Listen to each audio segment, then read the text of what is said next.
how to delete your Uber Eats account. In this video, I'm going to show you how to delete your Uber account within the Uber Eats app on your iPhone, Android phone, or Samsung phone. And if this video helps you, please consider giving it a like and also subscribe to my channel because that really helps me out. So to get started, open up the Uber Eats app, then select the person icon in the bottom right of the app. This will bring you to your account on Uber. From here, scroll all the way down to the bottom and select Manage Uber Account. From here, select Privacy and Data at the top, and then select Privacy Center. Once you get in Privacy Center, scroll down to the bottom, and you'll see Account Deletion. Select that, and then select Accept. So now they're going to send a 4-digit code to the phone number associated with your Uber account. Once you get the code, you'll have to enter your password, then select Next. They'll then show you a summary of your account, and all you need to do is select Continue. Keep in mind that your Uber account will be deactivated for 30 days, and if you don't log back into it to reactivate it during that time, then your account will be permanently deleted.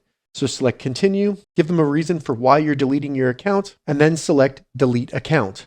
Now I'm not going to do that because I don't want to delete my account. But once you do that, remember, your account can be restored within 30 days. So all you have to do is log back into it and that will restore it. If you don't, your Uber account will be permanently deleted. If this video helped you, give it a thumbs up and please consider subscribing to my channel.